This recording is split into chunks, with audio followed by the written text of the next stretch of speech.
Un avión intenta aterrizar durante una terrible tormenta de viento fuerte y lluvia intensa. ¡Aterriza ya!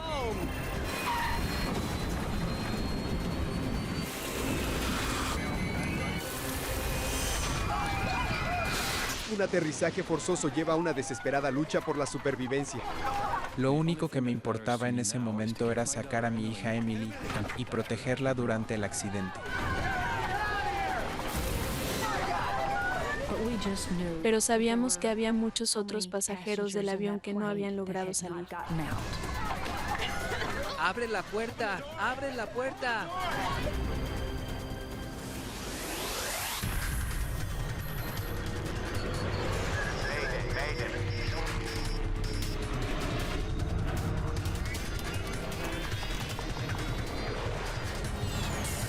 Mayday, catástrofes aéreas. La siguiente historia es real y se basa en grabaciones del control de tráfico aéreo, informes oficiales y entrevistas con los involucrados.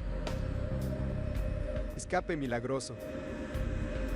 Es el martes 2 de agosto de 2005, en el aeropuerto Charles de Gaulle de la ciudad de París.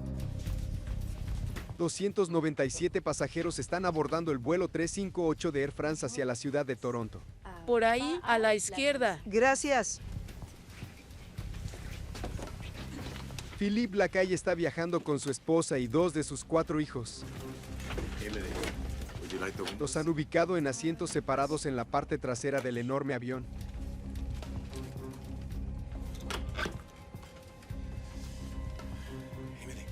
Emily, quedamos separados de Emily. Nos dieron 3 asientos juntos en la sección del medio, pero Emily estaba sentada un par de filas delante de nosotros, un poco más cerca del ala derecha del avión.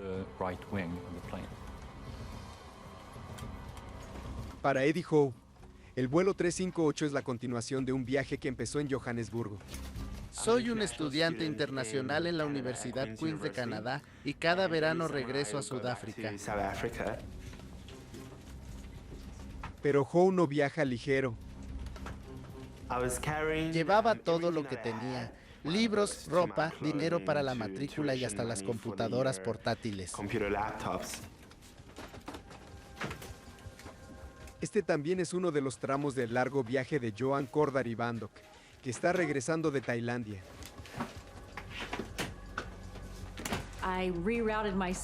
Cambié mi ruta solo 2 días antes del vuelo para ir de Bangkok a Toronto haciendo escala en París. Mientras los pasajeros terminaban de abordar, la tripulación se acomodaba en el Airbus A340. El capitán es Alain Rosay, de 57 años. Ha trabajado para Air France por más de 20 años. Su copiloto es Frédéric Nou, de 43 años. Muy bien. ¿Quieres empezar? Empieza tú y yo aterrizaré en Toronto. Revisaré el clima. Para este vuelo, se decide que el capitán Rosay haga el despegue en París y el copiloto Nou el aterrizaje en Toronto. Destino, Toronto Pearson. Listo. Es común repartir las tareas para que los copilotos puedan ganar experiencia. Rosay y Nou están acompañados por otra persona en la cabina de vuelo. Soy Miles Trocheset. Bienvenido. Miles Trocheset es hijo de un empleado de Air France y va a viajar gratis en el transportín de la cabina de vuelo. Bien, prometo estar en silencio.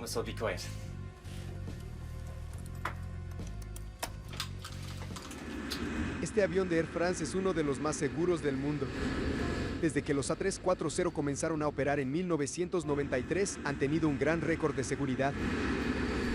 Air France 358. Air France 358, pista 27, autorizado para despegar.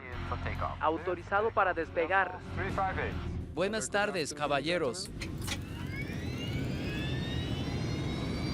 Pocos minutos antes de las 2 de la tarde, el vuelo 358 se eleva sobre el cielo de la ciudad de París.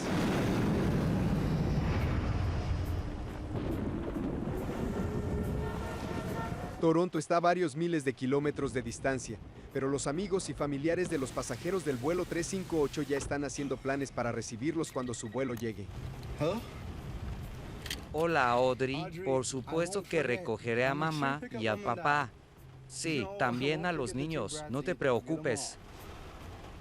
Normalmente hacemos para que pasen por nosotros cuando volvemos de Francia. Es más fácil porque tenemos mucho equipaje. Y aquella vez nuestro hijo Julian iba a pasar el verano en Toronto y podía recogernos.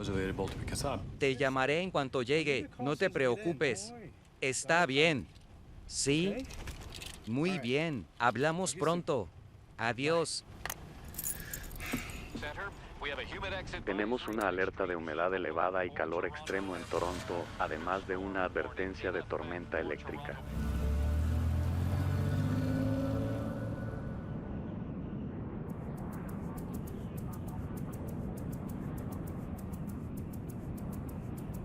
Un vuelo normal de París a Toronto dura aproximadamente unas 8 horas. El vuelo 358 de Air France transcurre de manera similar a cualquier otro vuelo durante casi todo el trayecto. El servicio y la comida eran excelentes y los auxiliares de cabina eran muy buenos. Había muchos estudiantes de intercambio de Francia. Eran adolescentes que iban a Canadá por primera vez. Estaban muy alborotados. El día del vuelo era un perfecto día de sol. Había un hermoso cielo azul con nubes blancas. El piloto automático está piloteando el vuelo, bajo supervisión de Alain Rosay y el primer oficial Frederick No, tal como lo habían planeado. Ahora No está a cargo del avión. Un nuevo informe del clima.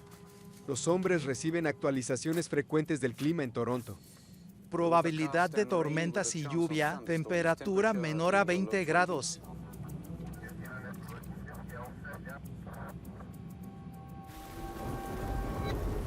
La tormenta eléctrica no tarda en llegar al Aeropuerto Internacional de Toronto. La lluvia, el viento y los rayos azotan las pistas.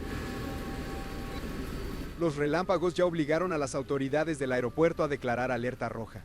Eso significa que la posibilidad de ser alcanzado por un rayo es tan alta que el personal de tierra no puede trabajar en los aviones.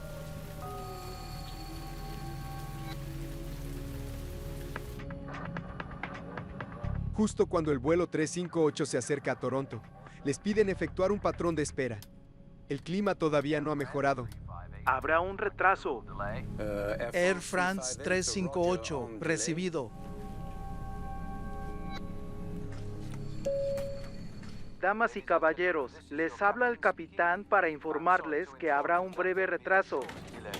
Se esperan tormentas sobre Toronto y vamos a esperar a que se despejen. Me sorprendió mucho escuchar que el capitán informara sobre un retraso de 25 o 30 minutos por la presencia de tormentas eléctricas sobre Toronto.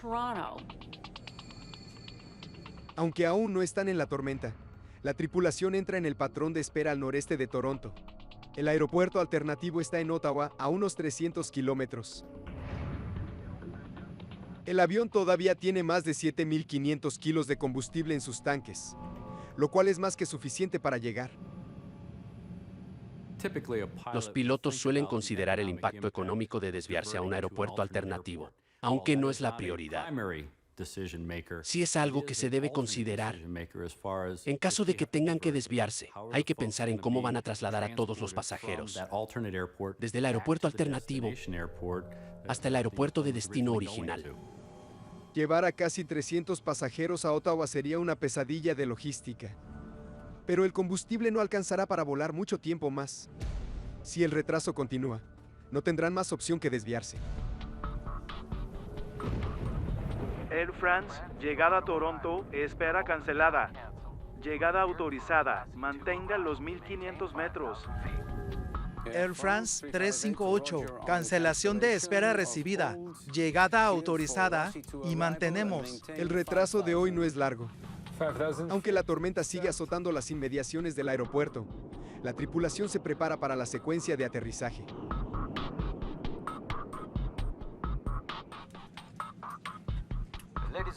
Damas y caballeros, les habla el capitán para informarles que estamos comenzando el descenso hacia Toronto. Estaremos en tierra a las 4 p.m. hora local. Cuando dicen 45 minutos de retraso, en realidad se trata de más de una hora. Pero esa vez solo habían pasado 20 minutos y nos dijeron que nos preparáramos para el aterrizaje. Con el copiloto Frederick Noe al mando, el avión comienza el descenso directo en dirección a la tormenta. Velocidad 190. Noe no está preparado para lo que sucederá después. La tormenta tiene una terrible sorpresa guardada para todas las personas del vuelo 358.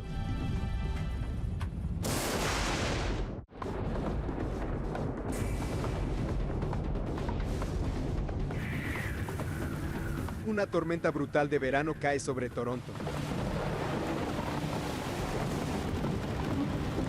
El viento y los relámpagos que castigan al aeropuerto dificultan la llegada de los aviones. Tras una breve espera de 20 minutos, el vuelo 358 de Air France, que lleva 297 pasajeros, desciende hacia la tormenta. Flaps 2. Flaps 2. Velocidad de flaps. Baja el tren. Bajando. Spoilers desplegados. 4 verdes. Tren abajo. Spoilers desplegados. Luces verdes.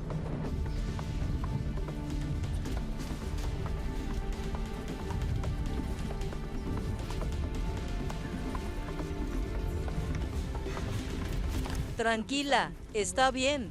De un momento a otro, el cielo se oscureció y se llenó de nubes oscuras y el avión empezó a moverse. Se trataba claramente de una tormenta eléctrica, pero para mí se sentía como cualquier aterrizaje durante una tormenta. Nada fuera de lo normal. Pero no todos los pasajeros del vuelo lo vivieron de la misma manera. Había mucha turbulencia y el avión se movía muchísimo. La lluvia nos rodeaba por completo. No me esperaba vivir una situación así.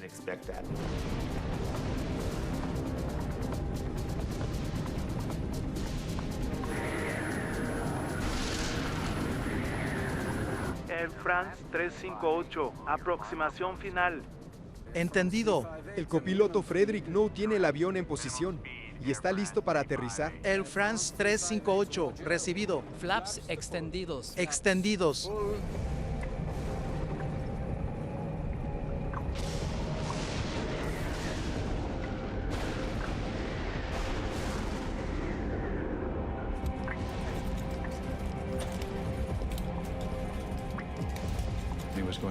Oscurecía cada vez más y estábamos rodeados de cientos de relámpagos que centellaban con rapidez uno tras otro.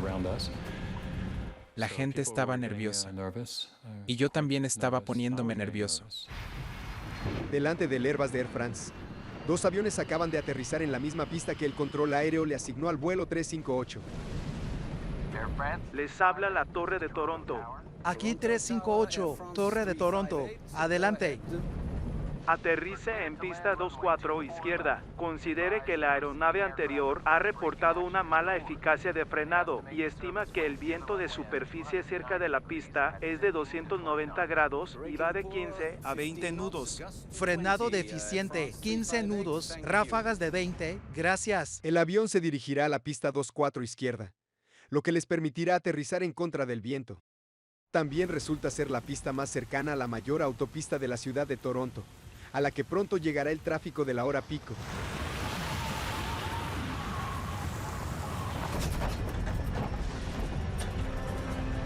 La tripulación se prepara para aterrizar en medio de vientos impredecibles y sobre una pista mojada.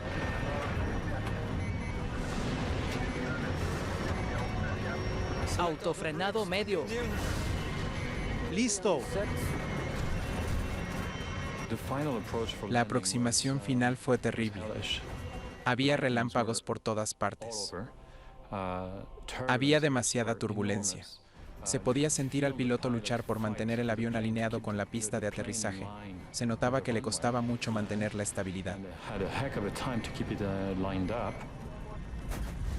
Sabía que mi hijo que estaba al lado mío estaba muy nervioso, y yo estaba nervioso de ver a mi hija tan lejos de nosotros.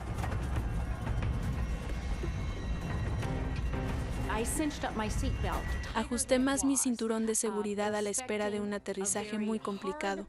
Pensaba que quizás frenaría muy fuerte sobre la pista, o que iba a hacer toque y despegue para ganar potencia, y luego hacer una ida al aire, porque yo sabía que ese no sería un aterrizaje normal. Aterrizaje, piloto automático, empuje desactivado. A las 2:04. El vuelo 358 de Air France llega rugiendo al principio de la pista de aterrizaje.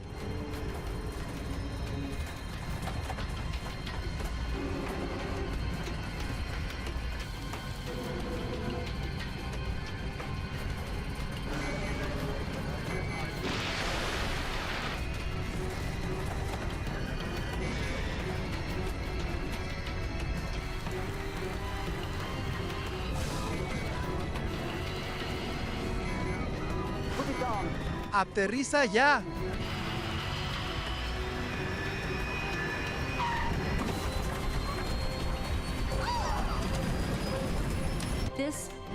Este aterrizaje fue muchísimo más intenso y difícil que cualquier otro en el que haya estado en toda mi vida.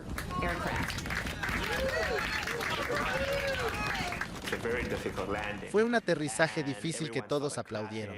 Recuerdo que la señora que estaba sentada junto a mí me dijo, ese fue un aterrizaje increíble.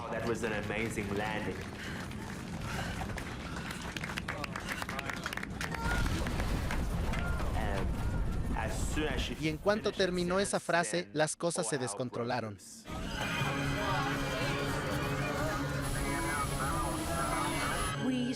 El avión comenzó a sacudirse con violencia, de arriba a abajo. Se sentía como si fuéramos a 150 kilómetros por hora, por un camino lleno de baches, de 1 metro de profundidad.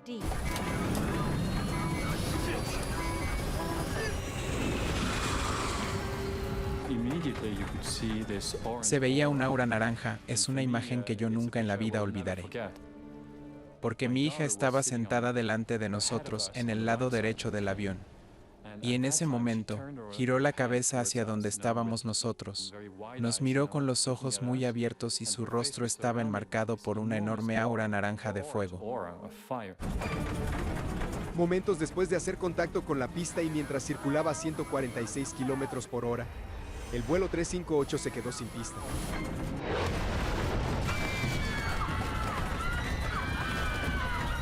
En ese momento, creí que todos íbamos a morir, que no se podría sobrevivir a algo así. Pensé que moriría.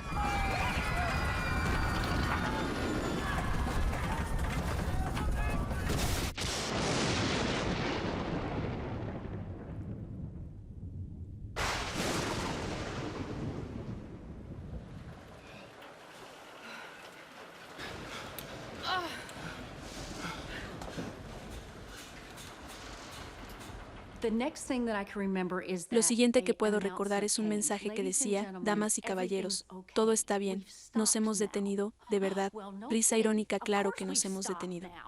Pero me di cuenta de que no estaba todo bien, porque podía percibir el olor al combustible del avión. Mientras el olor a combustible de motor jet llena la cabina. ¡Está en llamas! ¿Qué pasa? ¡Evacúen ahora! El pánico se extiende con rapidez. ¡Quita eso del medio! Todos esperaban que el avión explotara. El humo y las llamas se están propagando rápidamente. Los pasajeros luchan desesperados por escapar.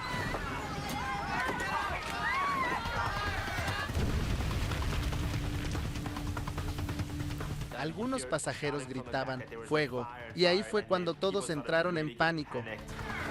Si no salen rápido, esos serán sus últimos segundos de vida. Se sabe que luego de los 2 primeros minutos de un incendio, el ambiente se vuelve imposible de soportar. Usamos la regla de los 90 segundos, que es el tiempo necesario para sacar a la gente de manera segura. Los 297 pasajeros están desesperados por salir del avión. Emily. Papá. Emily. Lo único que me importaba en ese momento era sacar a mi hija Emily, que estaba sentada 2 asientos adelante, cubrirla y protegerla de la explosión.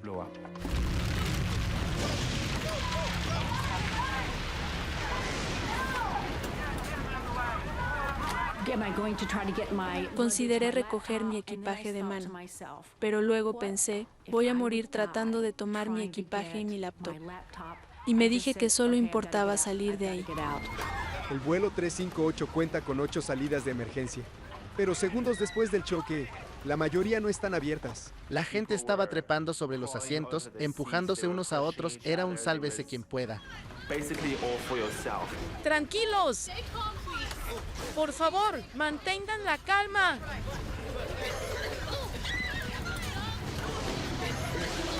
Todo está bien.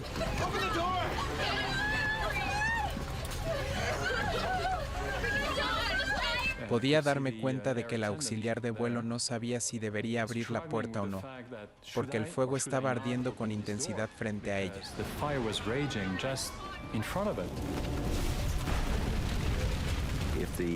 Si los tanques se rompen y se derrama una gran cantidad de combustible, habrá suficiente calor y fuego para que el revestimiento del avión se derrita por completo en un par de minutos.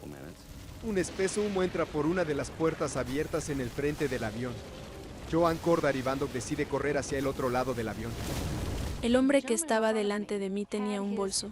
Trataba de no soltarlo y bajarlo por el tobogán. Era un hombre bastante corpulento y, como el tobogán no se desplegó completamente como debía hacerlo, yo pasé por uno de sus costados y me lancé hasta llegar al suelo. Eddie Howe también ha encontrado una salida, pero no tiene tobogán. La gente me empujaba hacia adelante y no podía controlarme. Y yo pensaba que no quería saltar porque estaba a unos 5 metros de altura. ¿Está bien? No sé. ¿Está bien?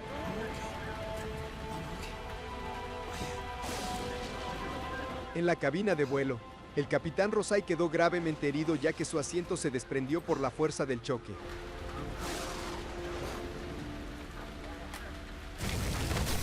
Tras unos largos segundos, la auxiliar de vuelo cerca de la familia Lacaille logra abrir la puerta de emergencia. A pesar de que los pasajeros pueden ver el fuego y el humo del motor en llamas, se lanzan para salir del avión.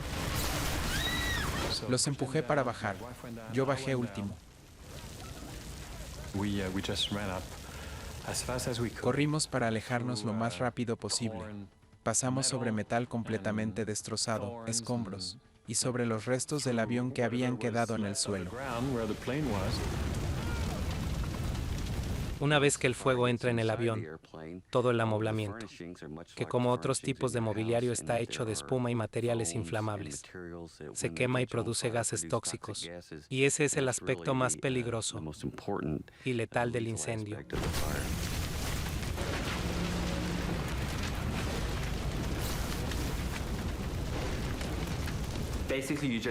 Lo único que debía hacer era saltar, entonces lo que hice fue rezar, cerrar los ojos y saltar.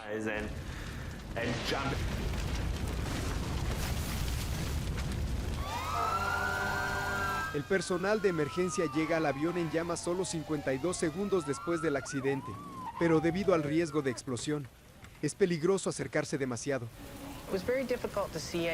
Era muy difícil ver algo debido a la intensa lluvia.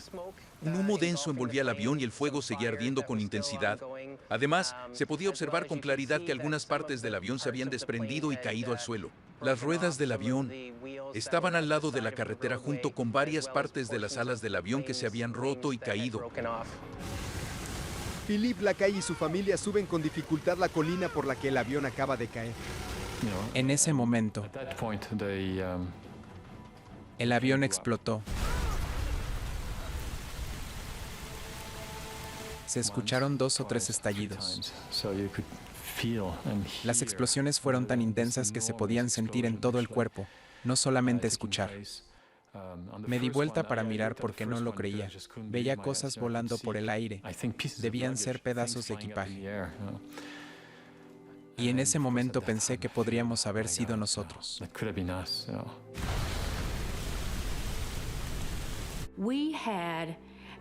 Podíamos ver perfectamente la escena, veíamos con claridad el humo negro que salía del costado del avión y las llamas de color amarillo, naranja y rojo. Estábamos a salvo, pero sabíamos que había muchos otros pasajeros del avión que no habían logrado salir.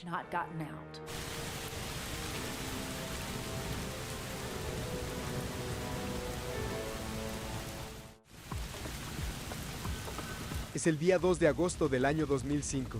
El vuelo 358 de Air France se ha estrellado en Toronto al salirse de la pista. Las llamas están desgarrando el fuselaje y una gran cantidad del humo sale del avión destrozado. Los pasajeros salen del avión tambaleándose aturdidos.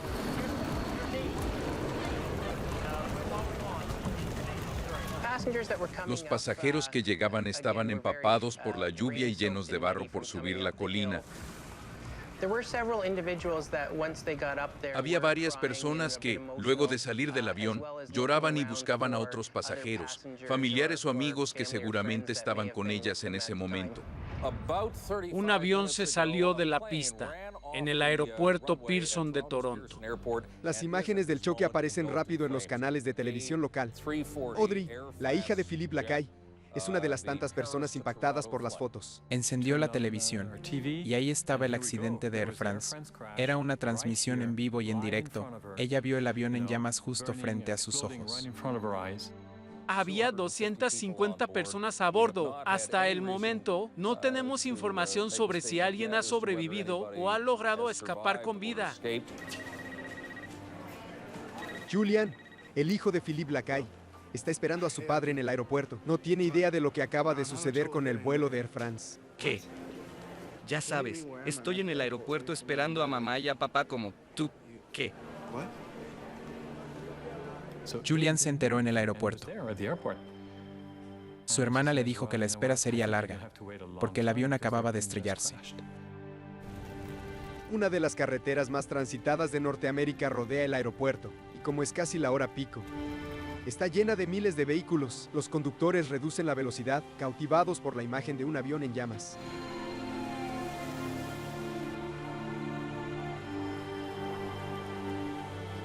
Algunos pasajeros que escaparon del avión caminan aturdidos y conmocionados hasta llegar al borde de la carretera. Los automovilistas se detienen para llevarlos al aeropuerto.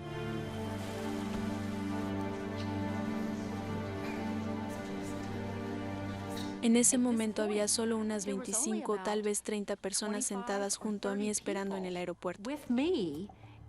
Y me empecé a preguntar si lo que pasaba era que no habían sobrevivido más personas que nosotros. Mientras la gente llega, los empleados del aeropuerto intentan registrar a los pasajeros y a la tripulación. Estaban muy desorganizados. No había ningún tipo de anuncio, no decían nada. La falta de organización era evidente. Estábamos todos los pasajeros en una pequeña área abarrotada esperando que nos tomaran los datos.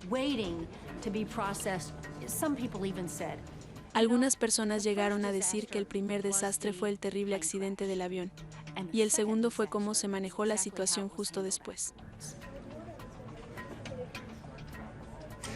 Los familiares esperan las noticias desesperados. Julian Lacaille es solamente uno de los tantos familiares que temen lo peor. Pensó que estábamos muertos. Eso es algo terrible, aunque nosotros también estábamos aterrados. Pero para los familiares que esperaban a los pasajeros fue peor porque su miedo duró muchísimo más tiempo. Realmente sentían en su corazón que sus familiares habían muerto. Finalmente, horas después del accidente, los pasajeros se reencuentran con los familiares que los estaban esperando. Julian, ¿están bien? ¿cómo nos encontraste? ¿Cómo llegaste aquí? Eran las 11 de la noche cuando nos encontramos. Nos dimos cuenta de lo afortunados que fuimos. Tuvimos suerte de sobrevivir.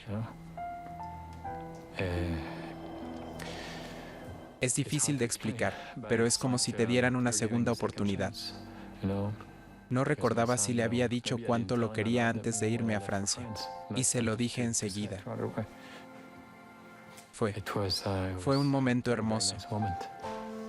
Fue muy profundo. Esa es solo una de las docenas de reencuentros. Toma horas confirmarlo. Pero para la tarde, Air France y las autoridades del aeropuerto local pueden hacer pública la increíble noticia. Por extraordinario que parezca, cada uno de los pasajeros y miembros de la tripulación del vuelo 358 han logrado salir con vida del avión en llamas.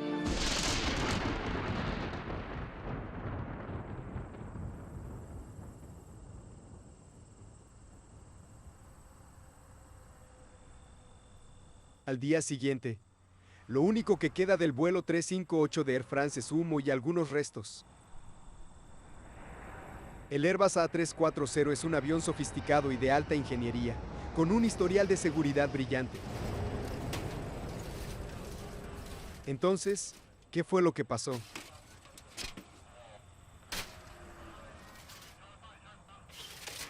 La Junta de Seguridad en el Transporte de Canadá no tarda en comenzar a investigar el accidente. Aterrizaje, piloto automático, empuje desactivado. La lluvia y los relámpagos habían estado azotando el aeropuerto toda la tarde. ¿Pero fue simplemente el mal clima lo que causó este accidente? ¡Aterriza ya!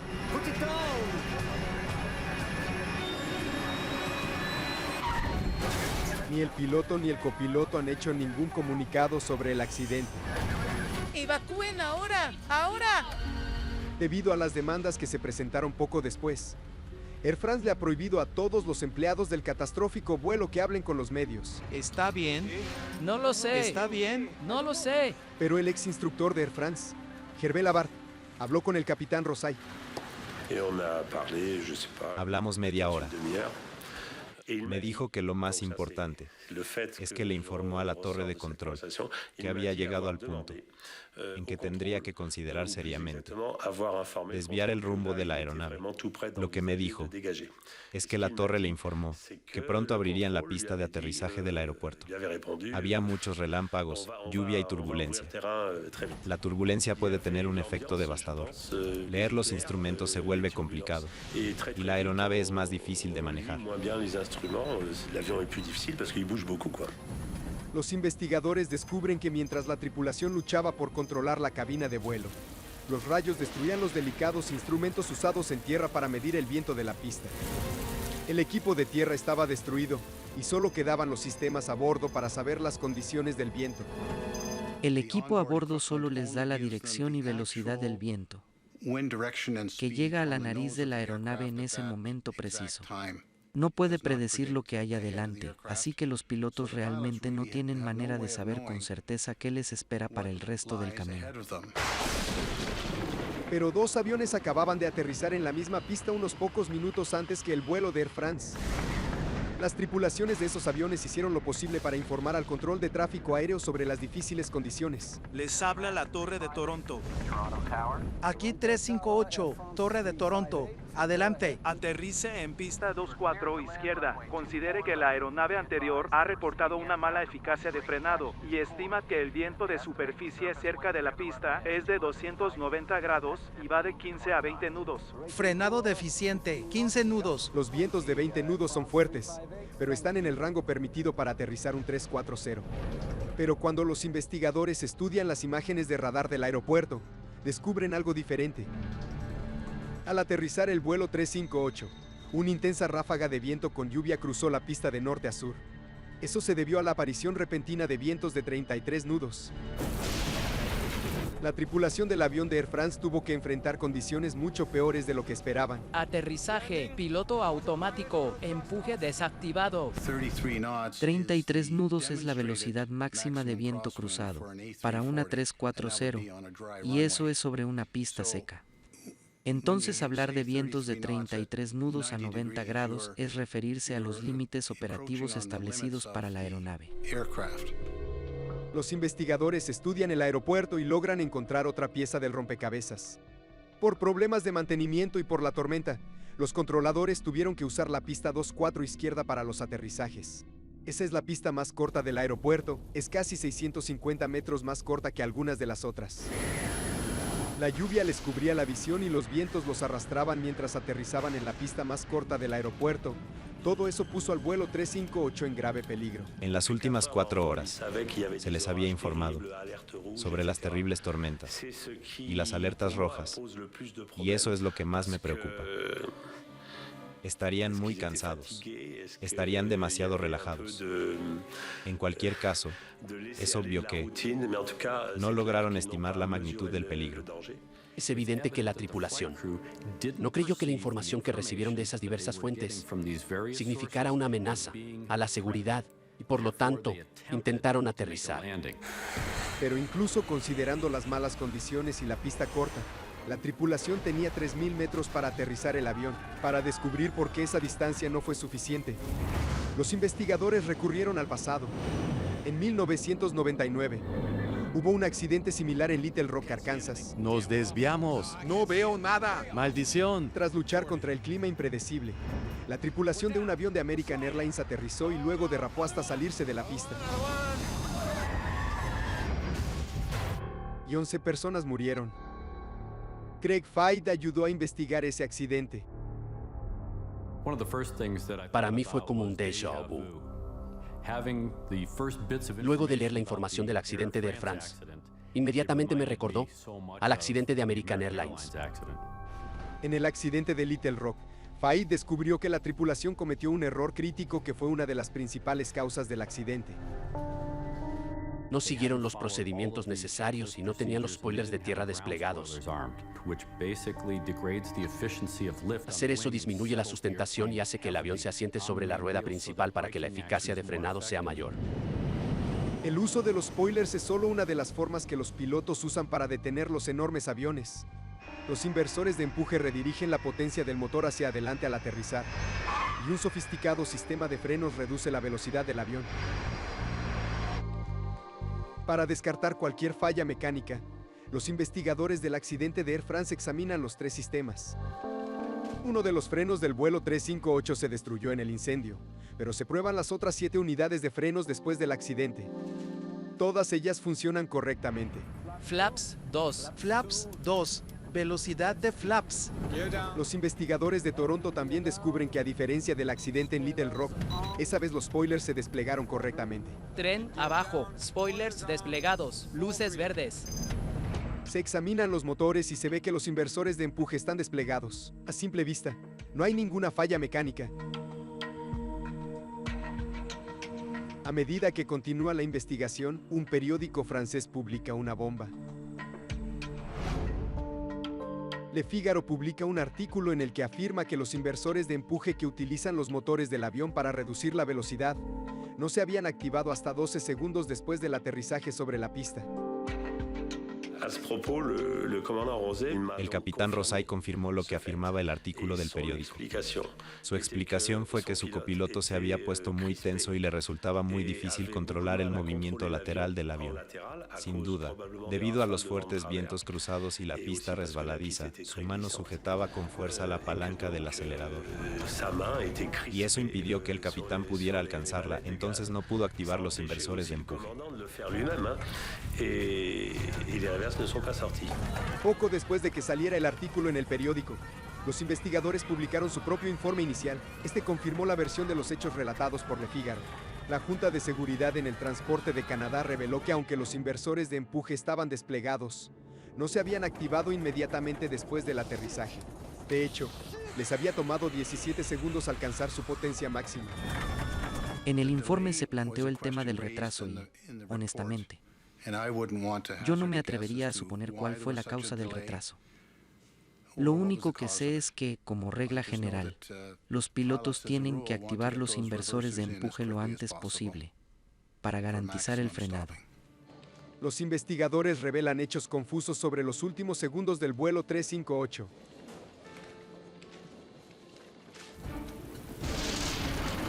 Cuando llegó al comienzo de la pista, estaba a una altura 2 veces mayor que la adecuada. Cuando aterrizó, lo hizo casi a la mitad de la pista. ¡Aterriza ya! En esas condiciones de tormenta, no tuvieron tiempo para detenerse. Una vez que se dieron cuenta de que el avión no había tocado el principio de la pista, el piloto debía decidir si mantenerse en tierra o abortar el aterrizaje, para luego ganar potencia, ascender y realizar una ida al aire para reorganizarse y volver a hacer un segundo aterrizaje. Pero las decisiones deben tomarse en equipo. El capitán y el copiloto trabajan juntos. Si el capitán ve que aterrizar será difícil, debe acelerar y seguir los procedimientos para abortar el aterrizaje. Esa es su responsabilidad. Es lo que debe hacer. Y por supuesto, el copiloto también está autorizado para ser el primero en actuar. Pero el deber del capitán es evitar demorar el contacto con la pista. No cabe ninguna duda de eso. Está muy claro.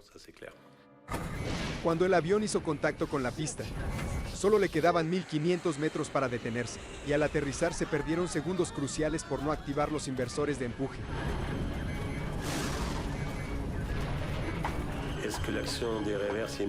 Activar los inversores de empuje inmediatamente hubiera cambiado algo. Por supuesto que sí, ya que como ese sistema alcanza su máxima eficiencia a altas velocidades, como las del aterrizaje, deben activarse en ese preciso momento. Así funciona el frenado aerodinámico.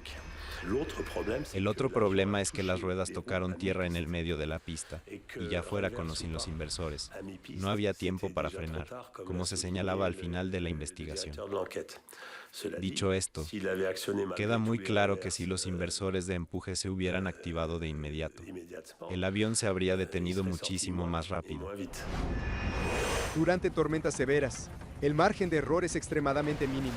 Esa tarde lluviosa, el viento repentino, un aterrizaje demasiado largo y una pista corta marcaron el destino de todas las personas del vuelo 358.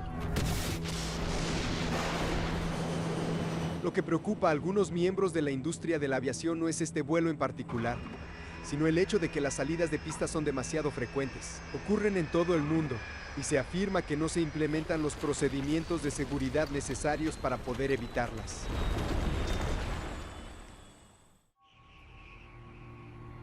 En agosto de 2005, el vuelo 358 de Air France se estrelló al final de una pista en la ciudad de Toronto. Fue un acontecimiento terrible, pero por suerte no se lamentaron víctimas fatales.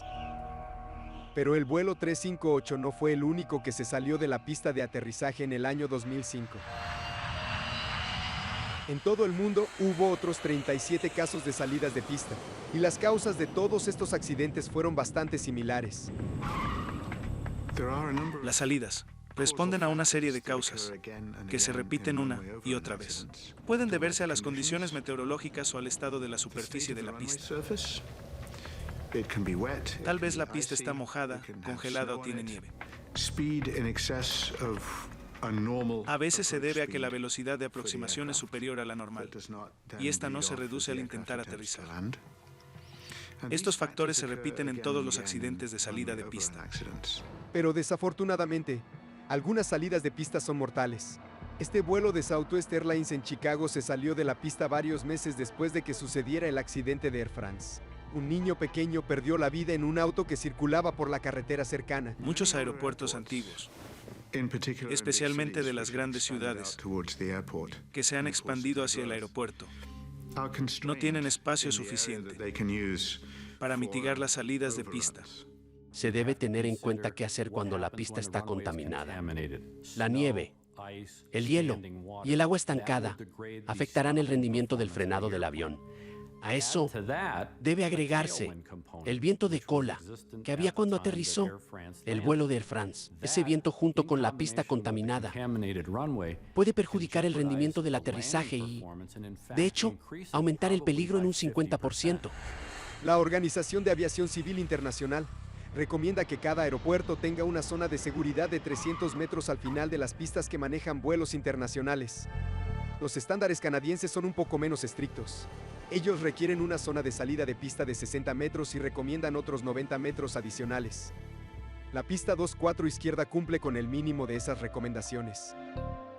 Hubo otro accidente por salida de pista en Toronto, que sucedió muy cerca de la pista de aterrizaje que hay allí en este momento. Fue en 1.978 milésimo. Un DC-9 hizo un despegue interrumpido y terminó cayendo por el barranco. El avión comenzó a frenar y luego de un momento de quietud nos caímos por el precipicio. Había un precipicio de unos 15 metros al final de la pista. Nos dimos vuelta y luego hubo un golpe muy fuerte. Vi asientos y personas por todos lados. 2 personas murieron en el accidente de 1978. En la investigación forense posterior al accidente se recomendó rellenar la zanja, pero nunca se hizo. La caída es de unos 15 metros. Si dejas caer 15 metros una máquina grande, complicada y frágil, tal como es un avión comercial, lo normal es que se rompa. Hay una posible solución para las salidas de pista, pero no se está utilizando en Toronto ni en muchos otros aeropuertos internacionales. Se trata del sistema de frenado de emergencia a base de bloques de hormigón poroso. Es un tipo de piedra o grava artificial que se coloca, dando cierta profundidad. Cualquiera que haya montado una bicicleta sobre grava sabe que esta hace que la bicicleta se detenga muy rápido. Es casi imposible salir pedaleando. Y a los aviones les pasa lo mismo. Varios aeropuertos de los Estados Unidos usan este sistema, pero la mayoría de los internacionales no. Es mucho más efectivo que el frenado por fricción y, sin duda alguna, es mucho mejor que los inversores de empuje y los spoilers. Cualquiera de estos sistemas, cuando están bien diseñados, pueden detener a un avión a una corta distancia, sin importar las condiciones de la pista. ¡Evacúen ahora! Pero hay una indicación crucial que sí se siguió cuando el vuelo 358 se estrelló. A pesar del humo y el fuego, la tripulación se aseguró de que todos los pasajeros pudieran escapar en tan solo 90 segundos. Es un milagro que todas esas personas hayan podido evacuar el avión tan rápido antes de que el fuego lo consumiera. Lo notable del vuelo de Air France fue que todos lograron salir prácticamente ilesos. Sé que hubo algunas lesiones, pero todos salieron.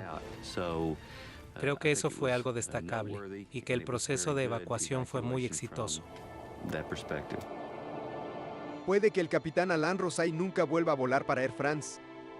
Tuvo que hacer rehabilitación debido a las heridas del accidente. En ese momento, le quedaban menos de 3 años para jubilarse.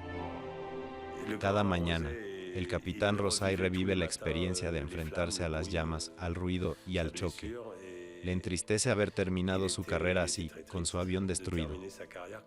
Ese es el peor destino posible para un piloto, el peor final. El copiloto, Frédéric Nou, es suspendido 3 meses tras el accidente. A principios del año siguiente vuelve a trabajar para Air France. Hay informes que afirman que después de ayudar al capitán Rosay a salir de la cabina, fue la última persona en salir del avión.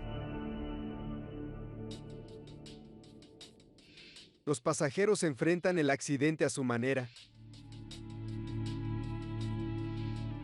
No entendía. Tenía pesadillas todo el tiempo y recuerdos durante el día. No podía dormir, no podía comer. Me preguntaba, ¿por qué estoy aquí? Es realmente aterrador estar en ese estado, pero he aprendido a ser más fuerte. Debemos tomar muy en serio las instrucciones de seguridad y la información de evacuación, porque nunca se sabe lo que puede pasar. Porque nuestro vuelo había sido perfecto. Todo venía muy bien, pero de un momento a otro todo cambió, justo al final. Es una suerte para mí estar aquí presente, para poder hablar de eso. ¡Abre la puerta! ¡Abre la puerta! El accidente tuvo cosas negativas y positivas. Lo malo fue vivir un momento horrible en el que pensé, voy a morir y que mis hijos y yo quedáramos traumatizados de por vida. Por otro lado, está el aspecto positivo. Por ejemplo, pensar, estoy vivo. He recibido una segunda oportunidad. He recibido una segunda vida. Y tanto yo, como mi esposa, y mis hijos tuvimos la misma reflexión sobre el accidente, y es que tenemos el deber de retribuir esa suerte. Debemos ayudar a otras personas. Debemos abrir nuestros corazones y ser compasivos con las personas que lo necesitan. Para nosotros es algo terapéutico. Cuanto más haces por los demás, mejor te vas a sentir. Yo creo que si abro el corazón a otras personas, quizás eso me ayudará a mí también.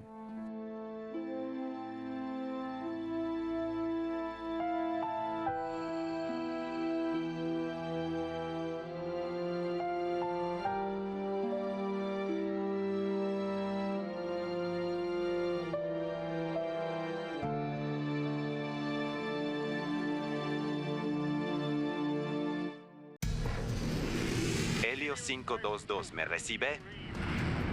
En las alturas de Atenas, un grupo de reactores de combate siguen a un 737 que sobrevuela la ciudad. 522, ¿me recibe? Cambio. Desde el avión de pasajeros nadie contesta, pero se puede ver que hay alguien en los controles. Hay más de 100 personas a bordo del avión. Pensamos que era un secuestro o terroristas. Alguien se mueve en la cabina. Repito, alguien... ¿Qué le pasó a la tripulación y a los pasajeros? 522, ¿me recibe? Cambio. ¿Y quién es la persona que está pilotando el avión?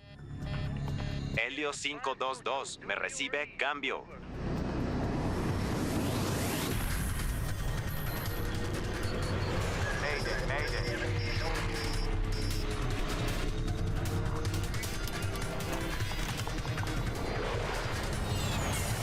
Mayday y catástrofes aéreas. La siguiente historia es real y está basada en informes oficiales y declaraciones de testigos.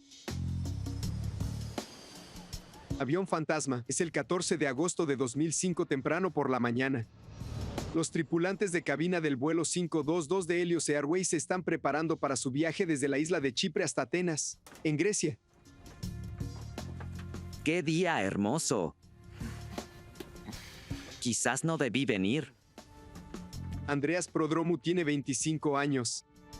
No le tocaba trabajar hoy, pero decidió hacerlo para pasar más tiempo con su novia, quien también trabaja para Helios.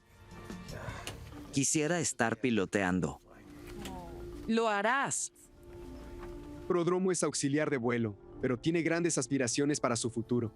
Su mayor deseo es ser piloto de Helios algún día. Él quería ser piloto profesional. Pero por mi parte, mi deseo era que se hiciera cargo del negocio familiar. Era un asunto delicado, sobre el que hablábamos a menudo. Ya llegaron. Abrígate. Lo haré.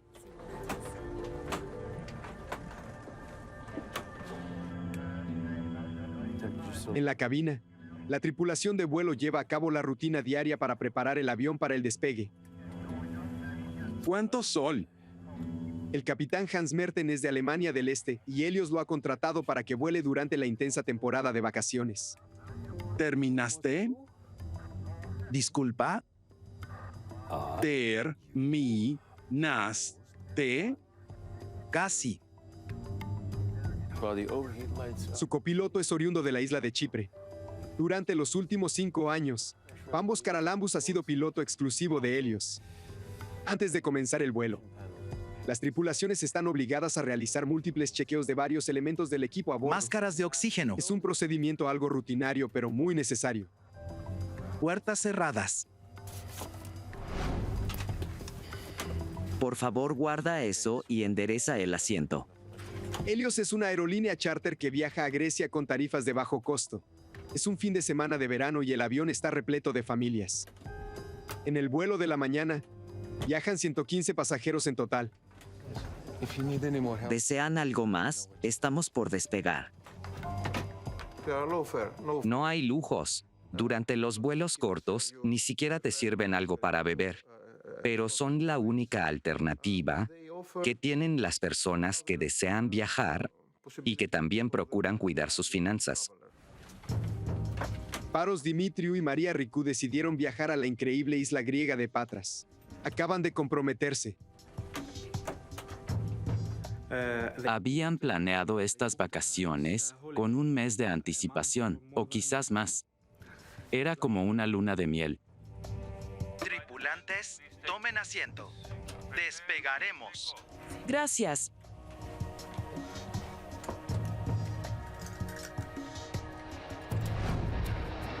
Pocos minutos después de las 9 de la mañana, el vuelo 522 de Helios Airways despega bajo la brillante luz del sol. Control de área de Nicosia. Aquí Helios 522.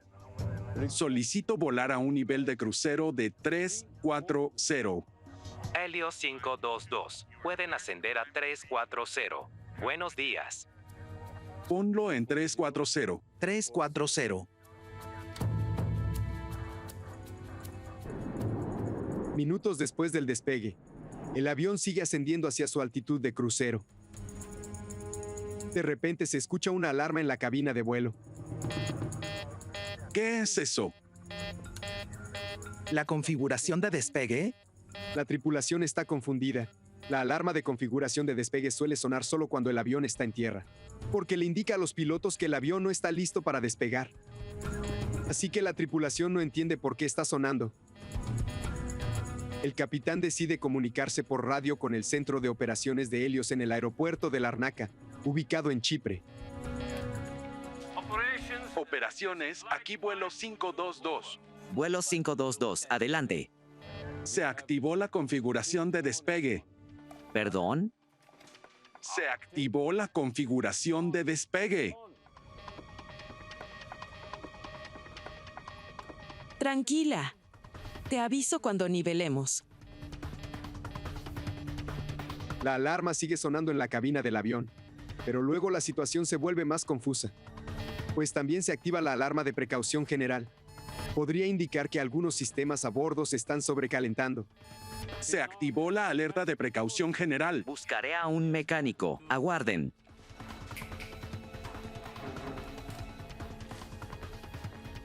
Me cuesta mucho entenderlo. Tiene un acento marcado. Vuelo 522, adelante. Las luces de enfriamiento están apagadas. Repitan, por favor. Mientras los pilotos y los ingenieros en tierra intentan descifrar por qué suenan las alarmas, la mayoría de los pasajeros no sabe que hay un problema, hasta que... Tranquilos, no se levanten. Por favor, pónganse las máscaras de oxígeno sobre boca y nariz. Debías ponerte el cinturón, la máscara de oxígeno y quedarte en tu asiento. Si podías ayudar a los pasajeros, debías hacerlo, pero no debías levantarte, pues están lejos de ti. Y no pondrías nunca en riesgo a un tripulante para ayudar a un pasajero. El procedimiento sería tomar la máscara, colocársela y esperar a que la aeronave se nivele o comience el descenso. Ningún tripulante de cabina sabe cuál es el problema. Están esperando que los pilotos se lo informen. Los pilotos no se han dado cuenta de que las máscaras de oxígeno de la cabina están sueltas, y aún no saben por qué su alarma de configuración de despegue está activada o por qué sus sistemas se están sobrecalentando. Aquí veo ambas luces de enfriamiento apagadas. Es normal. Díganos cuál es el problema. Pero el mecánico de aviación no logra obtener un panorama claro sobre lo que está sucediendo en el aire. Están prendidas. ¿El panel de presurización está en modo automático? ¿Dónde están los disyuntores de enfriamiento? Detrás de su asiento. ¿Pueden verlos? ¿Qué sucede? Un fallo eléctrico en el 522. Tenía que recoger algo en operaciones, por eso estaba allí, y pensé, otra vez lo mismo, pues era un problema común en la compañía. Así que me fui. Buena suerte. El problema no parece ser grave, pero el avión sigue ascendiendo y los pasajeros aún no han recibido ningún tipo de información desde la cabina de vuelo. Helios 522, ¿ve los disyuntores? En este momento, el mecánico de aviación pierde contacto con la aeronave. Helios 522, ¿me oyen? Han pasado menos de 30 minutos desde el despegue, y el vuelo 522 aún sigue en su recorrido. El avión está volando a gran altura sobre el mar Mediterráneo y se dirige directamente hacia la ciudad de Atenas.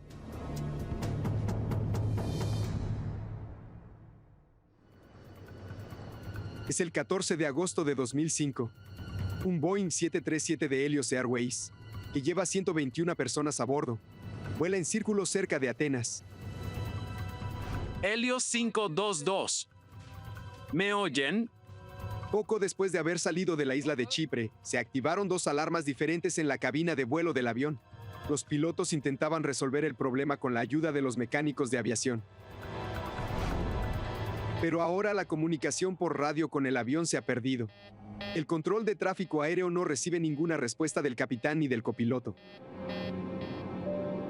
En general, el vuelo hacia Grecia dura 1 hora y media.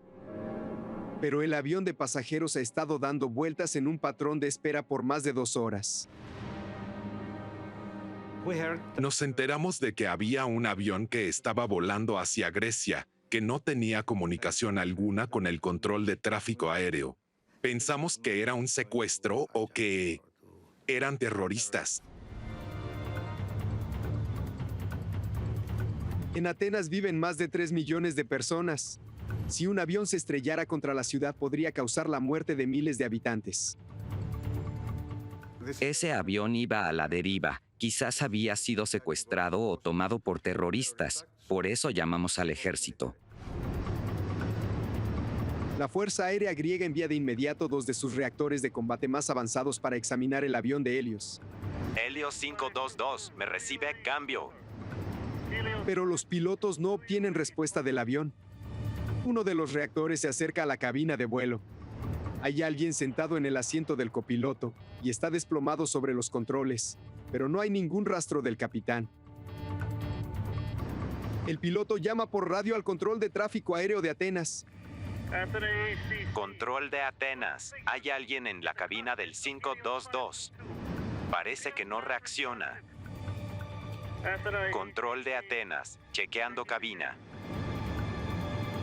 Puede ver que los pasajeros están sentados, pero ninguno de ellos reacciona ante su presencia.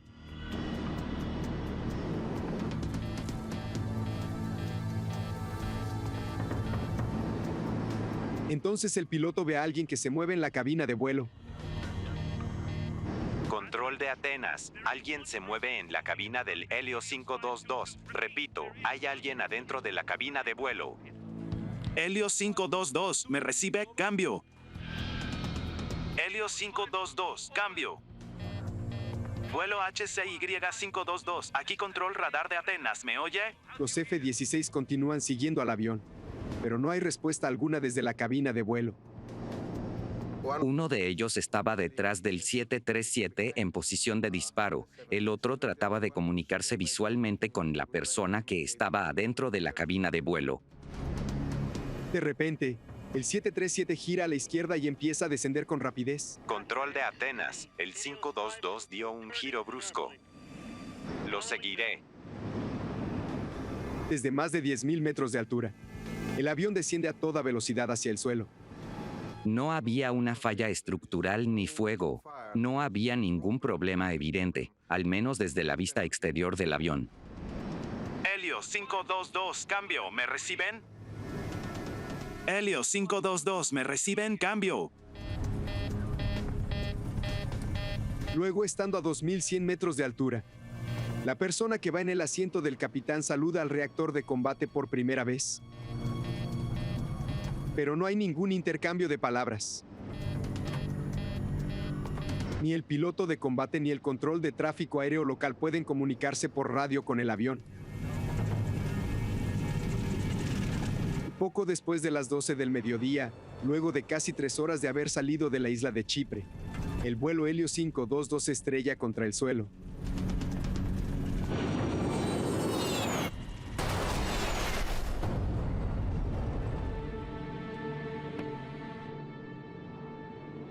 Control de Atenas, el 522 se ha caído.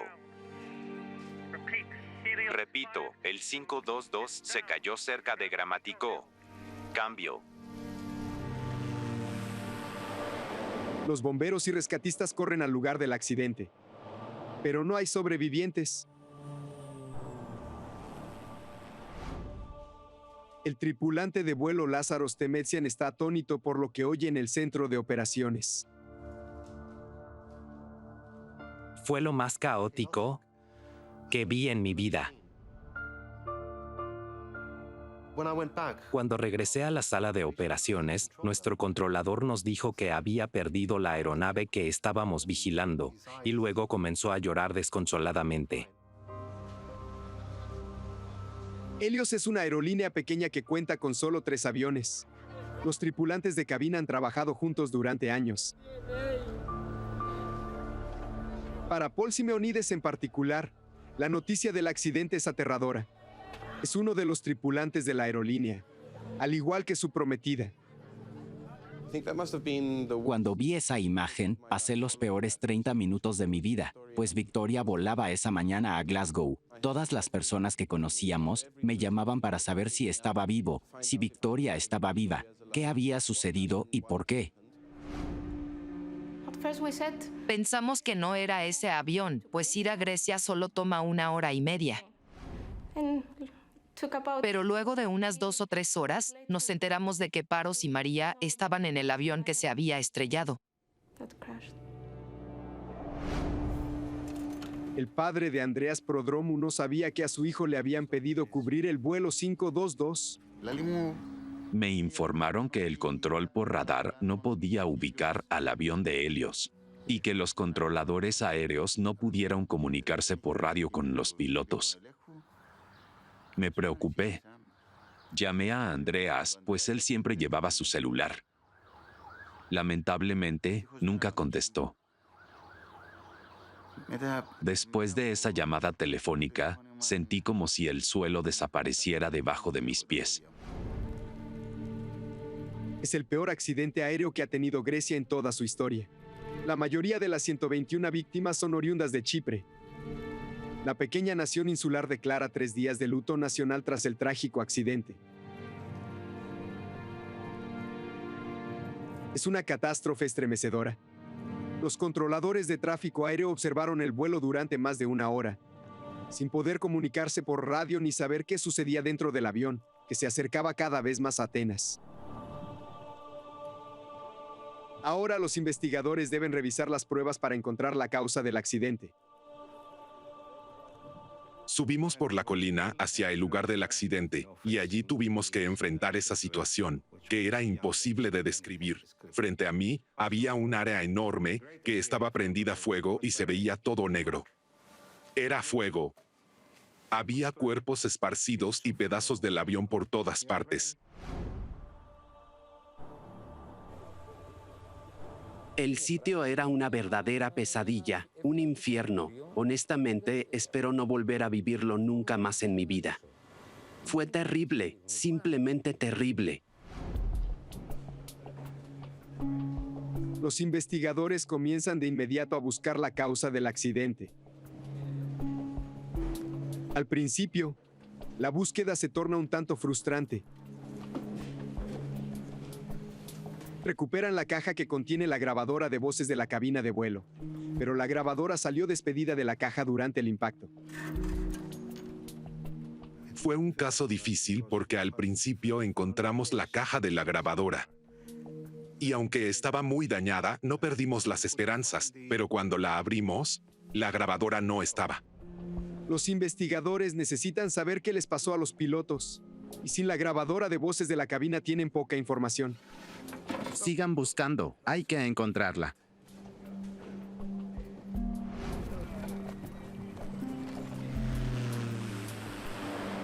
Los cuerpos recuperados de los restos son llevados a las oficinas del jefe forense de Atenas. Pero el caso se vuelve más misterioso con las autopsias. Todas las personas que iban a bordo del avión estaban vivas en el momento del accidente. La primera hipótesis que barajamos fue que los pasajeros habían muerto durante el vuelo. Pero eso no era cierto, pues no habían inhalado ninguna sustancia tóxica. Murieron cuando el avión impactó contra el suelo. La causa fue la explosión. Pero si los pasajeros estaban vivos, es incomprensible que el piloto del reactor de combate no haya visto ninguna señal de vida dentro de la cabina. Y resta saber quién estaba en los controles mientras el avión daba vueltas sobre Atenas. Cuando los investigadores encuentran muestras de tejido en los restos de la cabina de vuelo, descubren algo sorprendente. La persona que estaba en los controles del avión cuando se estrelló era el tripulante de cabina Andreas Prodromou, quien se había sumado a último momento para cubrir a un colega. ¿Pero por qué estaba en la cabina de vuelo? ¿Será que intentaba salvar el avión? ¿O acaso provocó el accidente a propósito?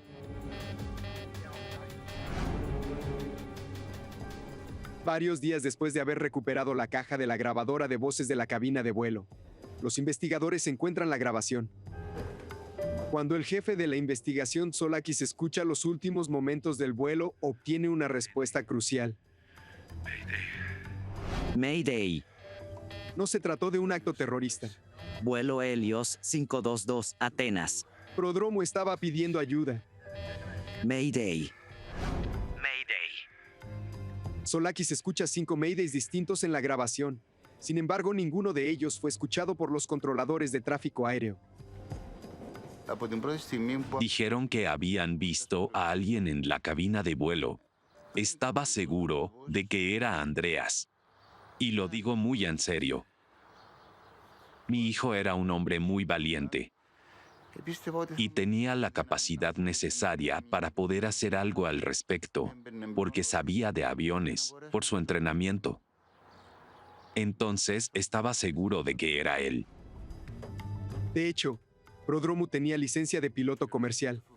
Ese fue el primer paso que tomó para lograr su objetivo de convertirse en capitán de Helios. Quisiera estar piloteando. Lo harás. Pero incluso con todo su entrenamiento no habría podido salvar el avión. Cuando lo vieron en la cabina de los pilotos, el vuelo 522 llevaba casi 3 horas de vuelo. Y la razón por la que el avión de Helios parecía alejarse de los F-16 que lo seguían era porque su motor izquierdo se había quedado sin combustible. Ya no importa qué fue lo que causó que las alarmas sonaran. El motivo principal del accidente fue algo más simple. Gracias al registrador digital de datos de vuelo y la grabadora de voces de la cabina, supimos que el avión se había quedado sin combustible. Esa fue la causa del accidente. Como el viaje solo duraba 90 minutos, el avión no tenía suficiente combustible para volar más de 3 horas. Pero ¿por qué el avión voló mucho más tiempo del que se había previsto? Hasta ahora Tsolakis pudo descubrir quién estaba en la cabina de vuelo y por qué se estrelló el avión. Pero para terminar de comprender este enigma necesita obtener más información. Mayday. Sus investigadores descubren un historial sospechoso de problemas de mantenimiento con el avión de Helios, que podrían ser la explicación de lo que ocurrió en el vuelo 522. Varios meses antes del accidente, la aeronave había tenido una descompresión casi instantánea.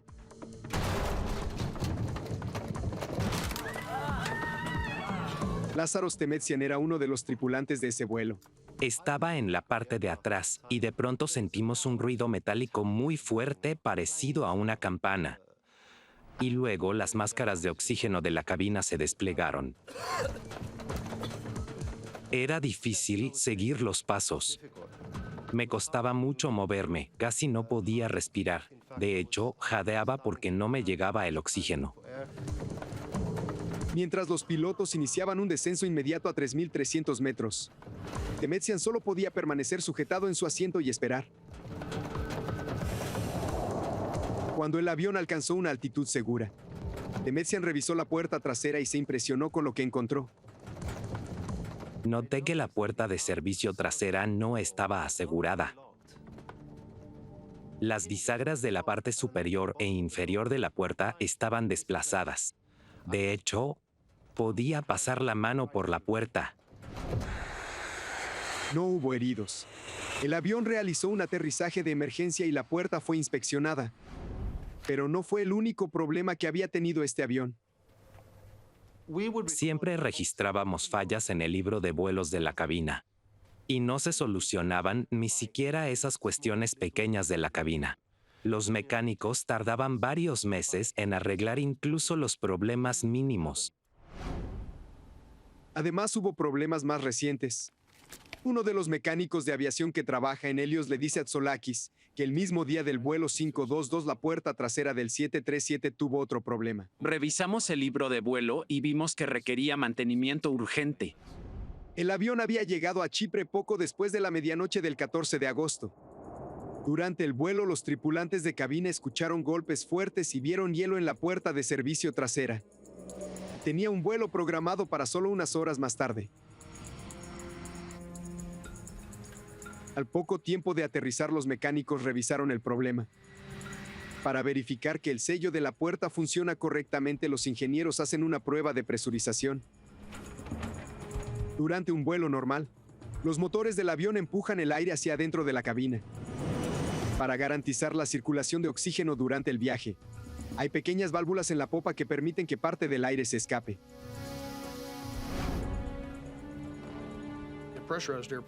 Un avión presurizado es como una lata presurizada. Esto se hace para que los pasajeros puedan sobrevivir al entorno en el que opera el avión. Cambiando el regulador de presión digital a manual. Con los motores apagados, el mecánico usa la unidad de potencia auxiliar del avión para empujar el aire hacia adentro de la aeronave y la cabina se presuriza por varios minutos.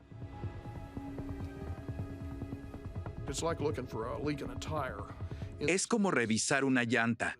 En este caso, debes presurizar la aeronave, usar un barómetro para monitorear la presión interna y chequear si hay alguna fuga. Pero no hay indicios de que el aire se esté escapando por la puerta trasera del avión. Los mecánicos creyeron que el avión estaba en perfectas condiciones y completaron la prueba. El funcionamiento del avión parece estar en buen estado. Después de realizar una serie de procedimientos de mantenimiento adicionales a los de rutina, los mecánicos firmaron el registro técnico. Los investigadores no logran avanzar. Explícame cómo mediste la presión. La explicación de la tragedia del vuelo 522 podría haber sido una descompresión explosiva. Si el oxígeno hubiera sido succionado del avión en solo unos segundos, eso habría afectado a quienes iban a bordo. Pero los mecánicos habían revisado el problema, y cuando los F-16 se aproximaron al avión cerca de Atenas no vieron ningún daño. No había ningún indicio de que el fuselaje estuviera perforado. Los investigadores siguen en la lucha por resolver el misterio. ¿Qué les pasó a los pasajeros y a la tripulación del vuelo 522 de Helios? ¿Y por qué eso al parecer no afectó a uno de los tripulantes de cabina? La clave para descubrir qué fue lo que provocó el accidente en Grecia está en este pequeño interruptor. El accidente del vuelo 522 de Helios es uno de los desastres aéreos más enigmáticos de toda la historia. Helios 522, ¿me reciben? Cambio. Los investigadores solo saben que luego del despegue la tripulación dejó de comunicarse con el control de tráfico aéreo. Helios 522, cambio. Mayday. Pero después de 2 horas y media de vuelo, vieron a uno de los tripulantes de cabina en los controles del avión. Finalmente, el avión se quedó sin combustible y se estrelló, y 121 personas fallecieron. Pero la investigación está estancada. Aún no saben qué fue lo que le pasó al capitán del avión y al resto de la tripulación que iba a bordo. Dime qué pasó ese día. Entonces deciden indagar sobre la conversación que mantuvo el piloto con el mecánico de Helios poco después del despegue. Cuando el avión estaba a 3.700 metros, sonó una alarma en la cabina de vuelo. Operaciones, aquí vuelo 522, cambio. Vuelo 522, adelante. Se activó la configuración de despegue. ¿Perdón? Se activó la configuración de despegue. Por lo general, la alarma de configuración de despegue solo se activa en la pista. Pero los restos que se recuperaron del accidente muestran que no hubo problemas con los flaps, ni el tren de aterrizaje, ni nada que pudiera activar la alarma. Entonces, ¿por qué sonó? El jefe de la investigación, Akribos Tsolakis, observa con atención un pequeño panel de control que estaba entre los restos del avión destrozado. ¿Lo encontraron así? ¿Nadie lo ha movido? Tuvimos suerte en encontrar este panel, cuyo interruptor estaba en modo manual. Fue crucial. El panel de presurización P5 asegura que los pasajeros tengan suficiente aire para respirar, incluso a grandes altitudes. En general, la presión se controla automáticamente. A medida que el avión asciende, los motores empujan el aire hacia el interior del avión mientras lo impulsan al cielo. Pero cuando el interruptor de presurización está en modo manual, tanto el capitán como el copiloto son los responsables de conservar la atmósfera de la cabina utilizando un controlador. Explícame cómo mediste la presión. Puse el interruptor de presurización en manual. Solakis descubre que durante el chequeo matutino del Helios 522, los mecánicos a cargo del mantenimiento habían puesto el interruptor P5 en modo manual. Eso les permitió usar los generadores que están a bordo del avión para probar los sellos de presión de la puerta trasera sin encender los motores. Pero cuando terminaron la prueba, no volvieron a poner el interruptor en automático. El procedimiento de presurización implica cambiar el sistema de presurización de automático a manual. Pero luego de eso, debían volver a colocar el selector en modo automático.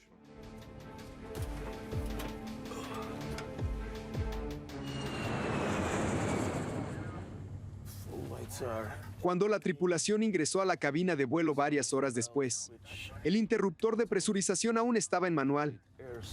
¿Cuánto sol? ¿Terminaste? ¿Disculpa? Pero ni el piloto ni el copiloto pudieron advertirlo. Por ende, después del despegue la cabina no se presurizó automáticamente. Y cuanto más ascendía el avión del vuelo 522, más delgada se volvía la atmósfera. Al no cambiar el interruptor a modo automático, cometieron un error que terminó siendo letal. ¿Lo encontraron así? ¿Nadie lo ha movido? Solakis observa este panel ya que cree que podría ser la clave del desastre. Haber dejado un interruptor en manual podría haber causado todos los demás problemas del avión. Para demostrar su teoría, toma una medida poco usual. 4 meses después del accidente, se sube a un 737 de Olympic Airlines que hará la misma ruta que el avión de Helios. Si tiene razón sobre la causa del accidente, entonces este avión debería reaccionar igual que el desafortunado 522. ¿Todo listo? Con un accidente así de complicado, es necesario realizar una recreación. Claro que es costoso que un avión vuele 3 o 4 horas.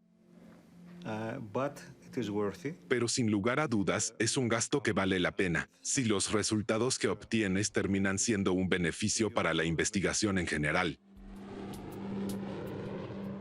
Pon el P5 en manual.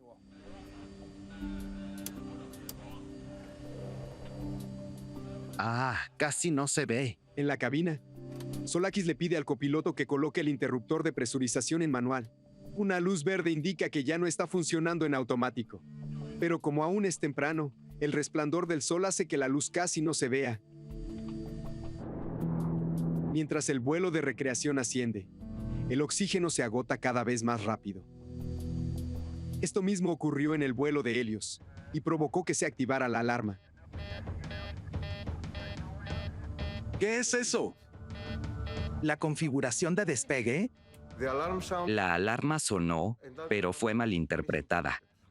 Lo más probable es que la gran mayoría de las tripulaciones de vuelo nunca se encuentren con una alarma de despresurización en toda su vida profesional, porque es un hecho excepcional y poco frecuente. Así, Solakis confirma que la alarma se activó porque la presión de aire dentro del avión era muy baja, pero también descubre que el sonido de esa alarma es idéntico al de la alarma de configuración de despegue. Se activó la configuración de despegue. Pero aunque los pilotos malinterpretaron la primera alarma, aún tenían otra oportunidad para determinar cuál era el verdadero problema. A casi 5.000 metros de altura, la alerta de precaución general se encendió y permaneció encendida durante casi 1 minuto. Se activó la alerta de precaución general. Pero los pilotos volvieron a malinterpretar el motivo por el que sonó la alarma. La alerta de precaución general puede indicar que los sistemas del avión se están sobrecalentando, pero también puede informarle a los pilotos que las máscaras de oxígeno están desplegadas. En este caso, la alerta estaba haciendo ambas cosas al mismo tiempo. Pero como los pilotos no pensaban que tenían problemas de presurización, se enfocaron en los sistemas de enfriamiento del avión. La alarma del sobrecalentamiento fue un efecto de la despresurización.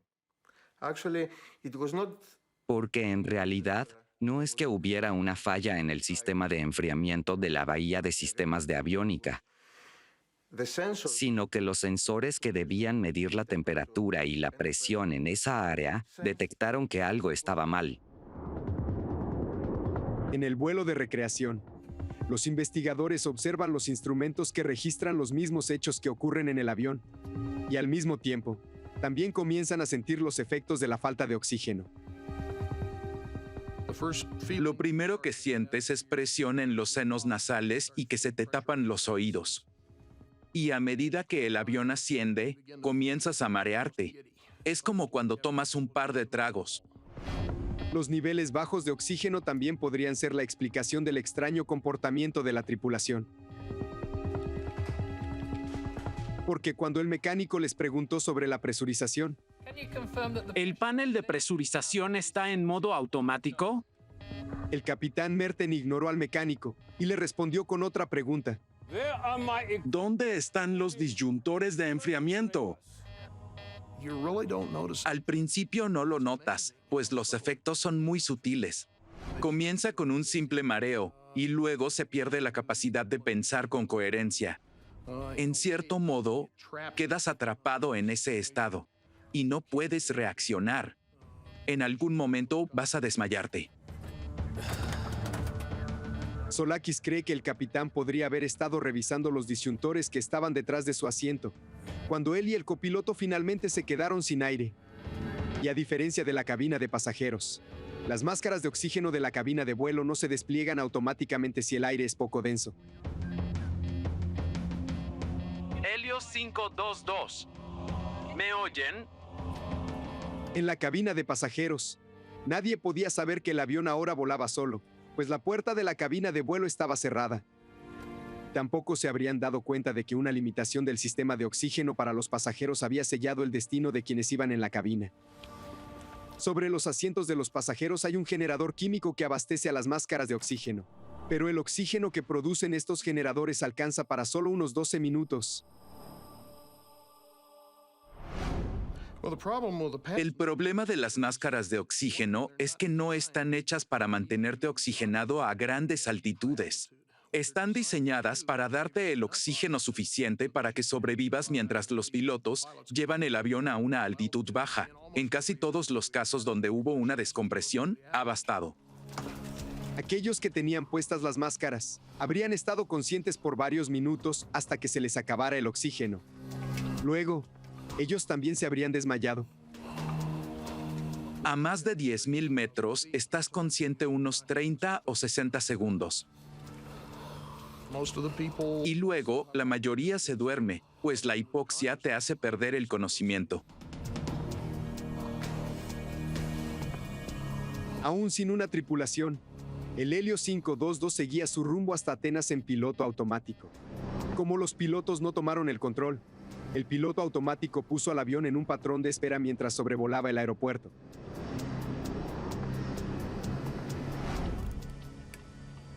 En el vuelo de reconstrucción sucederá exactamente lo mismo si no se restablece la presurización de la cabina. Solakis le pide al copiloto que restablezca el panel P5 al modo automático antes de que el avión continúe ascendiendo a su altitud de crucero, que supera los 10.000 metros. Y mientras se aproximan a Atenas, Solakis también dispone de un F-16 que sigue de cerca al avión que realiza la recreación. Quiere confirmar que era en verdad Andreas Prodromou quien estaba en los controles del vuelo 522 cuando el avión se cayó.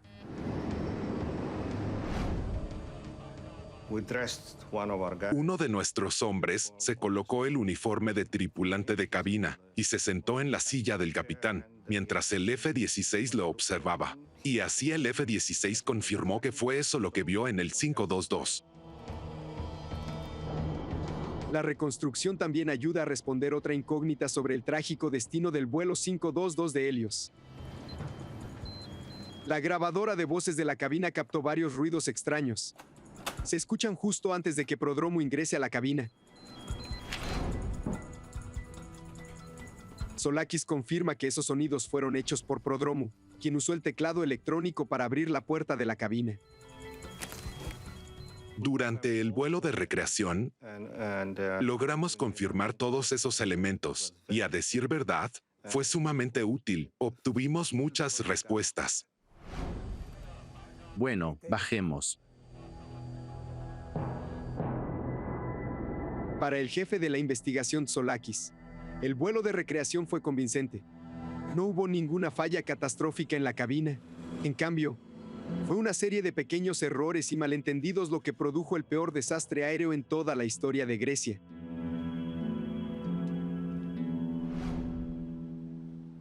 $15 meses después del accidente, las autoridades griegas publicaron el informe oficial del vuelo 522 de Helios Airways. Pero aún hay incógnitas. ¿Qué pasaba en la cabina de pasajeros mientras el desafortunado avión volaba hacia Atenas? ¿Y por qué Andreas Prodromou se mantuvo consciente hasta el final, si nadie más lo estaba?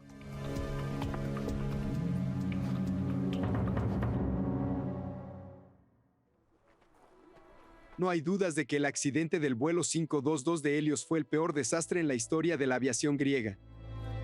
Como sucede en muchos accidentes, fue una combinación fatal de problemas mecánicos y errores humanos. El informe final del accidente detalla una trágica serie de descuidos y suposiciones erróneas por parte de la tripulación. Eran problemas que podrían haberse prevenido fácilmente y que fueron letales para las 121 personas que iban a bordo. ¿Dónde están los disyuntores de enfriamiento? Detrás de su asiento. ¿Pueden verlos?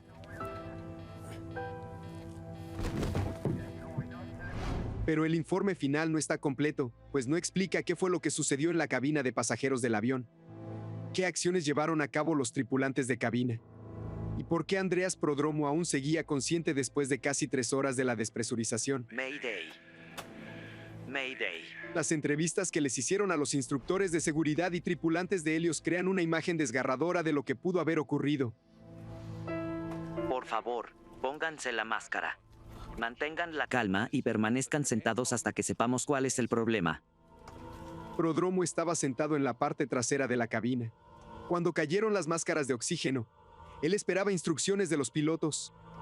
La tripulante de cabina sentada al frente del avión esperaba lo mismo, pero ninguno de los dos se quedaría sin hacer nada. En Helios, siempre enfatizábamos que los tripulantes de cabina no debían depender totalmente de sus procedimientos establecidos, sino que debían pensar rápido y adaptarse a cualquier situación inminente que pudiera surgir. En la mayoría de las despresurizaciones el avión desciende rápido. Pero a medida que pasaban los minutos, el avión de Helios continuaba ascendiendo. Sin saber qué estaba pasando, Prodromou habría intentado contactar a los pilotos. Capitán Merten. Pero nadie contesta. ¿Qué sucede, Capitán Merten? Al no poder comunicarse con la cabina de vuelo, habría sabido que esto no era una despresurización típica. No había ningún protocolo a seguir sin la llamada de la cabina, ni el descenso de emergencia. Estarían improvisando. Para este entonces, Prodromou debió sentir que algo andaba muy mal. Pero para averiguar cuál era el problema, tenía que dejar su asiento. El oxígeno disponible en el 737 es el de las máscaras. El 10% de esas máscaras están disponibles para la tripulación. En caso de despresurización, hay máscaras adicionales en cada fila. Aprovechando las máscaras adicionales, podría haber llegado hasta el frente del avión, a lo que los tripulantes de cabina llaman columpiarse como un mono. Pero si hubieran pasado más de 12 minutos, su novia y la otra tripulante de cabina aún podrían haber estado sentadas en sus asientos afectadas por la hipoxia al igual que los pasajeros. Pero Prodromou practicaba buceo y había sido soldado de las Fuerzas Especiales de Chipre. Su entrenamiento podría haberlo ayudado a mantenerse alerta por más tiempo. Andreas no era un cobarde, por el contrario, era un hombre muy valiente, no tenía miedo de nada, pero también sabía mantener la calma en situaciones adversas. Para sobrevivir sin el sistema de oxígeno de la cabina de pasajeros, necesitaba encontrar otra solución. El 737 tenía 4 botellas de oxígeno portátiles, y cada una podía llegar a durar más de 1 hora. Las 4 botellas fueron encontradas en el lugar del accidente. Solo 3 parecían haber sido usadas.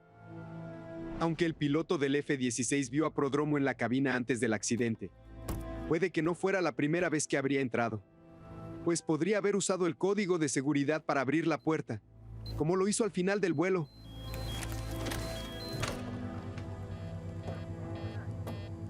El procedimiento consiste en entrar a la cabina del piloto por la puerta frontal. Primero debes golpear la puerta. Y luego, si no obtienes ninguna respuesta, debes ingresar el código de seguridad y por último, entrar a la cabina de vuelo.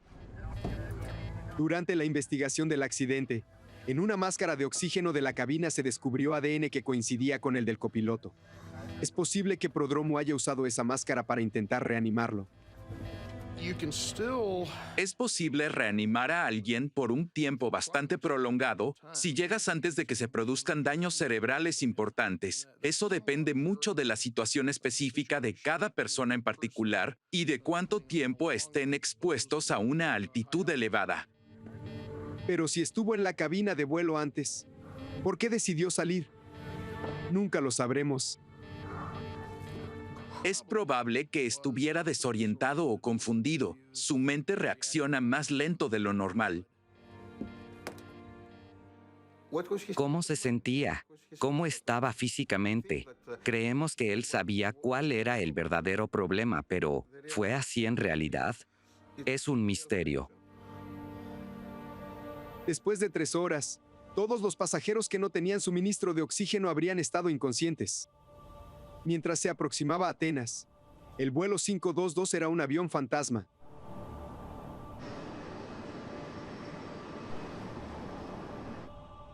La mayoría de las víctimas probablemente tenían pulso cuando el avión se estrelló, pero es casi seguro que estaban en un coma irreversible.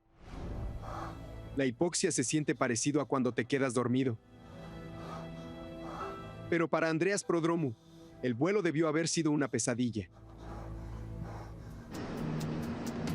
Cuando vio que los F-16 se acercaban al avión y que el oxígeno se agotaba, debió darse cuenta de que su tiempo también se estaba acabando.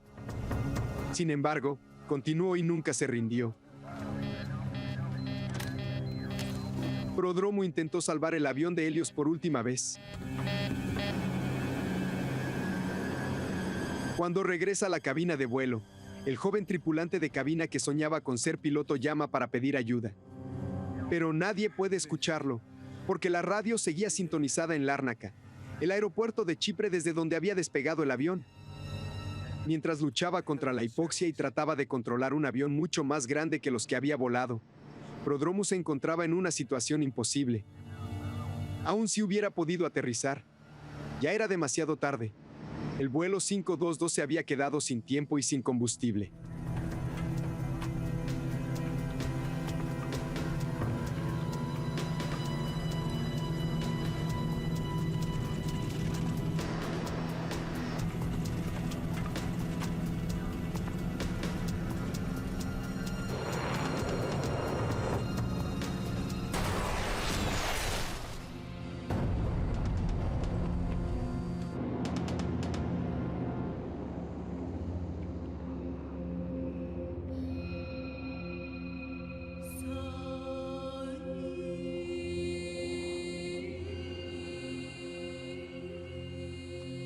En Chipre, se pueden ver fotos de Andreas en el cementerio donde él y su novia Haris están enterrados el uno al lado del otro.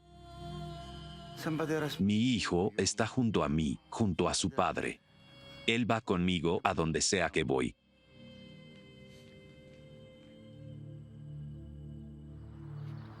Nos dejó un vacío enorme. Es un dolor inmenso, una pérdida que nunca lograremos superar.